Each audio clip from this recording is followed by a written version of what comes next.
भाग्य का लेखा। किसी गांव में एक बुद्धिमान ब्राह्मण रहता था। उसका एक मित्र था जो एक पैर से लंगड़ा था तथा बहरा भी था। वह दूसरे गांव में रहता था। एक दिन वह ज्ञानी ब्राह्मण अपने बचपन के मित्र से मिलने के लिए घर से निकला। उसके दोस्त का घर काफ़ी दूर था। वह ब्राह्मण रास्ते में जा ही रहा था कि उसे अचानक एक हष्ट-पुष्ट आदमी दिखाई दिया। वह भी उस ब्राह्मण के साथ चलने लगा। तो वह ब्राह्मण उस मनुष्य का नाम पूछा तो वह अपना नाम महाकाल बताया। वह ब्राह्मण भी सोचने लगा कि मुझे भी काफ़ी लंबा जाना है, चलो एक साथी मिल गया जिससे रास्ता आसानी से कट जाएगा। अब ब्राह्मण और महाकाल दोनों साथ साथ चल रहे थे कि अचानक एक गांव आ गया।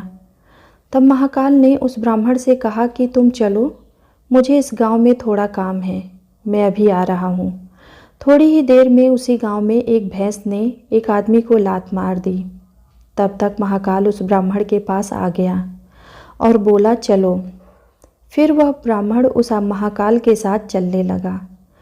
थोड़ी दूर जाने पर एक गांव आया तो महाकाल उस ब्राह्मण से बोला कि मुझे इस गांव में थोड़ा काम है, मैं अभी आ रहा हूँ। थोड़ी ही देर में उस गांव में आग लग गई। वह ब्राह्मण सोचने लगा कि यह आदमी जहाँ जहाँ जाता है तो वहाँ पर कोई ना कोई घटना जरूर घटती है। अतः उस ब्राह्मण ने महाकाल से पूछा कि भाई तुम कौन हो? ब्राह्मण की बात सुनकर महाकाल बोला, मैं यमदूत हूँ, मनुष्यों के प्राण हरण करना मेरा काम है। उसके बाद ब्राह्मण ने महाकाल से पूछा, अगर तुम यमदूत हो तो यह बताओ कि अगली मृत्यु किसकी होने वाली है? तब महाकाल ने कहा कि अगली मृत्यु तुम्हारे उसी मित्र की होने वाली है जिससे तुम मिलने के लिए जा रहे हो। वह ब्राह्मण सोचने लगा, यदि ऐसी बात है तो मैं अपने मित्र से मिलने ही नहीं जाऊंगा। महाकाल ने ब्राह्मण से कहा कि तुम जो सोच रहे हो ऐसा कुछ भी नहीं होगा, होनी अटल है इसीलिए होकर ही रहेगा। थोड़ी देर में उस ब्राह्मण ने देखा कि उसका मित्र उससे मिलने के लिए बड़ी तेजी से चला आ रहा है। जैसे ही उसका मित्र उस ब्राह्मण के पास पहुंचता है, हृदयाघात होने के कारण उसकी मृत्यु हो जाती है। इससे उस ब्राह्मण को बड़ा पछतावा होता है। वह ब्राह्मण उस महाकाल से पूछता है, अच्छा यह बताओ कि मेरी मृत्यु कब और कैसे होगी? तब महाकाल ने कहा कि तुम्हारी मृत्यु ठीक 6 महीने बाद दूसरे राज्य में फांसी लगने से होगी। वह ब्राह्मण फिर अपने घर गया और सीधे अपने राज्य के राजा के पास गया और ब्राह्मण ने राजा से सारी बात बता दी। तब राजा ने राजसभा में यह प्रश्न सबके सामने रखा।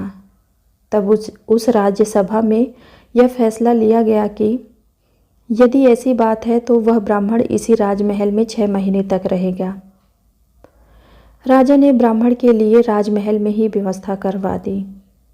धीरे धीरे समय व्यतीत हो रहा था। उस ब्राह्मण को नींद में चलने की बीमारी थी और यह बात उस ब्राह्मण को नहीं मालूम थी।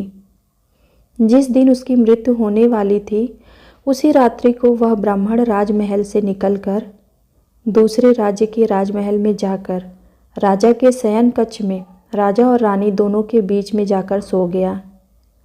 और सुबह जब राजा उठा तो उस ब्राह्मण को अपने शयन कक्ष में देखकर बहुत क्रोधित हुआ और उस ब्राह्मण को फांसी की सज़ा सुना दी। तब उस ब्राह्मण ने उस राजा को सारी बात बताई, जिसको सुनकर वह राजा अपना एक गुप्तचर अपने पड़ोसी राज्य के राजा के पास भेजकर सारी जानकारी ले ली। जिसको सुनकर वह राजा अपने फैसले पर बहुत पछता रहा था। लेकिन उस राज्य का एक नियम था कि एक बार राजा जो सज़ा सुना दे फिर चाह कर भी उसे नहीं बदला जा सकता। राजा ने एक राजसभा बुलाई और इसका उपाय पूछा। तब उस राज्यसभा में ये फैसला लिया गया कि एक पतले धागे का फंदा बनाकर आप ब्राह्मण को पहनाकर अपना वचन पूरा कर लीजिए। फंदा पतला होने के कारण ब्राह्मण की मृत्यु भी नहीं होगी और आपके फैसले की लाज भी बच जाएगी। तब एक पतले धागे से फांसी का फंदा बनाया गया और उसके अगले दिन ब्राह्मण के गले में डाल दिया गया और फंदे को खींच दिया गया।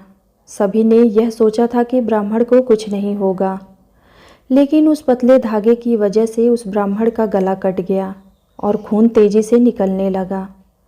ज़्यादा खून बह जाने की वजह से उस ब्राह्मण की मृत्यु हो गई।